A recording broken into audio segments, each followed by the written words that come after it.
चलिए अगली खबर का रुख करेंगे। कोटा से बड़ी खबर, छात्रा के किडनैपिंग मामले को लेकर के बड़ी अपडेट है। यह पूरी कहानी अपहरण की झूठी निकली है। मध्य प्रदेश की शिवपुरी की रहने वाली छात्रा के अपहरण मामले में नए नए खुलासे हो रहे हैं। जिस अपहरण कांड ने राजस्थान और मध्य प्रदेश की पुलिस की नाक में दम कर रखा था, वो पूरा फर्जी साबित हुआ है। काव्या नाम की लड़की ने अपने दोस्त के साथ मिलकर अपहरण की झूठी कहानी रची थी।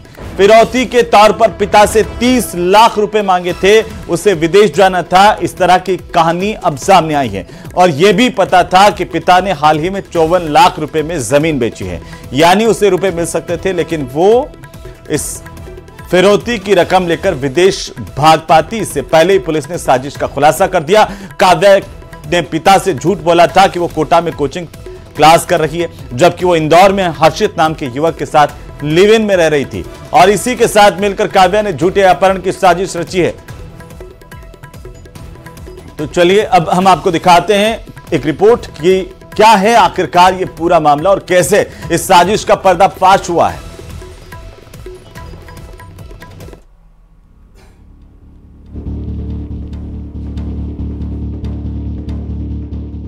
कोटा से छात्रा के अपहरण मामले में बड़ा खुलासा। एसपी अमृता दुहन ने दी बड़ी जानकारी। एसपी अमृता ने छात्रा के अपहरण से किया इनकार। सोमवार से कोटा पुलिस नीट की तैयारी कर रही छात्रा के अपहरण मामले को सुलझाने में लगी थी और आखिरकार पुलिस के हाथ बहुत बड़ी लीड लगी है। एसपी अमृता का कहना है कि अब तक की जांच से यह साफ हो गया है कि छात्रा का अपहरण नहीं हुआ था और वो जहां भी है सुरक्षित है।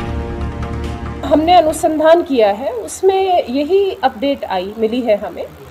हमें इस तरह के साक्ष्य मिले हैं जिसमें ये सामने आता है कि बच्ची के साथ कोई भी अपराध नहीं हुआ है, कोई आपराधिक गतिविधि नहीं कारित की गई है, किसी तरह का अपहरण नहीं हुआ है।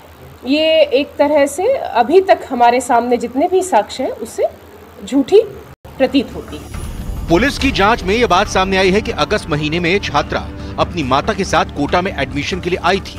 2 दिन वो कोटा में भी रही, लेकिन उसके बाद वो इंदौर चली गई। यानी साफ है कि वो कोटा में रहकर पढ़ाई नहीं कर रही थी। तो ये बात जरूर है कि वो जैसे पिछली अगस्त को 3 अगस्त को जो बच्ची है अपनी माँ के साथ यहाँ पर आई थी कोचिंग इंस्टीट्यूट में अपने को एनरोल कराने के लिए।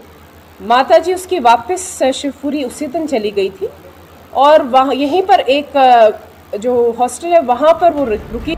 पुलिस ने छात्रा के एक साथी को इंदौर से पूछताछ के लिए हिरासत में लिया, जिसने अपहरण कांड की पूरी सच्चाई बयां कर दी। पुलिस की माने तो पूरी साजिश विदेश में पढ़ाई के लिए की गई थी। जो बच्ची है उसके साथ वो 2 दोस्त हैं। उनमें से जो एक दोस्त है वो हमें इंदौर में मिल गए हैं और उन्होंने जो अभी तक घटना बताई है वो यही बताई है कि बच्चे जो है मतलब ये जो बच्ची है और उसके साथ जो मित्र हैं वो दोनों दूसरी विदेश में जाना चाह रहे थे। उनका यहाँ पर उनको लग रहा था पढ़ाई वो नहीं कर पाएंगे। सोमवार से कोटा पुलिस पूरी शिद्दत के साथ मामले की जांच में जुटी। कई टीमें बनाई गई थी। इस बीच एक सीसीटीवी भी सामने आया था जिसमें दावा किया गया था कि वो जयपुर के दुर्गा बस स्टैंड का है, जहाँ पर छात्रा इंदौर से पहुंची थी। मेरी आवाज़ उन बच्चों तक पहुंच रही है जो एक बच्ची और उसके साथ जो साथ में दोस्त है कि हम भी परेशान हो रहे हैं, परिवार वाले भी बहुत परेशान हो रहे हैं और आप सकुशल हैं। इस चीज़ की हमें बहुत एक रिलीफ है।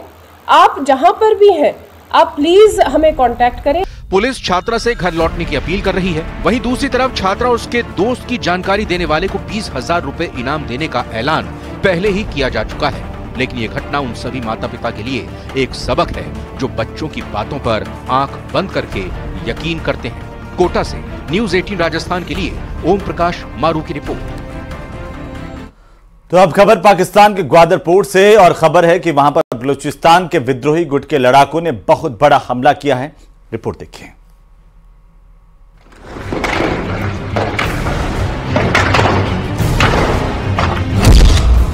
पाकिस्तान में बड़े विद्रोह की शुरुआत।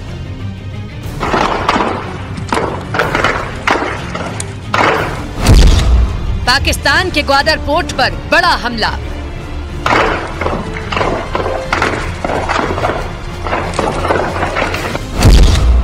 पाकिस्तान में ड्रैगन का बेस तबाह।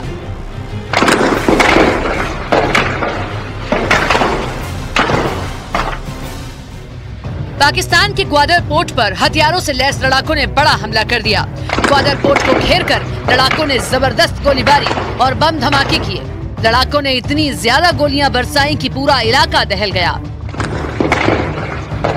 हमले की जिम्मेदारी बलूचिस्तान के विद्रोही संगठन BLA यानी बलोच लिबरेशन आर्मी ने ली। जानकारी के मुताबिक बलोच लिबरेशन आर्मी के लड़ाकों ने पाकिस्तान के ग्वादर पोर्ट परिसर में मौजूद एक इमारत को घेरकर गोलीबारी और एक के बाद एक कई बम धमाके किए।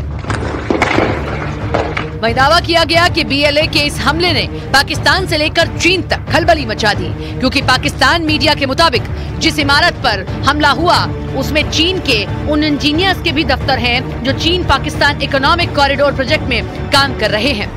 चीन के इस प्रोजेक्ट में काम करने वाले उसके नागरिकों पर पहले भी कई बार हमले हो चुके हैं। यही वजह रही कि चीन ने कुछ दिन पहले ही पाकिस्तान सरकार से उनकी सुरक्षा बढ़ाने की मांग की थी। पाकिस्तान के ग्वादर पोर्ट पर विद्रोहियों के हमले ने एक बार फिर पाकिस्तान के चीनी नागरिकों को सुरक्षा मजबूत करने के दावे की पोल खोल दी, क्योंकि BLA के लड़ाकों ने चीन के इंजीनियरों के दफ्तरों के साथ साथ पाकिस्तान की खुफिया एजेंसी ISI के अड्डे पर भी दहशत फैला दी। दावा किया जा रहा है कि यह हमला चीन की ड्रीम प्रोजेक्ट CPEC के लिए बड़ा झटका साबित हो सकता है। चीन 2013 से ही करीब 3000 किलोमीटर लंबा CPEC यानी कि चाइना पाकिस्तान इकोनॉमिक कॉरिडोर बना रहा है। CPEC हाईवे, रेल और पाइपलाइनों का ऐसा रूट है जो उत्तर पश्चिमी चीन के शीजियांग प्रांत से शुरू होकर POK से गुजरते हुए पाकिस्तान में बलूचिस्तान के ग्वादर बंदरगाह तक जाएगा। इस प्रोजेक्ट के जरिए चीन अरब सागर तक अपनी पकड़ बनाना चाहता है, लेकिन CPEC प्रोजेक्ट से जुड़े लोगों पर लगातार हो रहे हमलों ने चीन की चिंता बढ़ा दी है, क्योंकि इस हमले की जिम्मेदारी लेने वाली बलोच लिबरेशन आर्मी की नाराजगी पाकिस्तान ही नहीं चीन से भी है। उसकी शिकायत ये है कि पाकिस्तान की सरकार जानबूझकर उनकी जमीन चीन को बेचने पर तुली हुई है।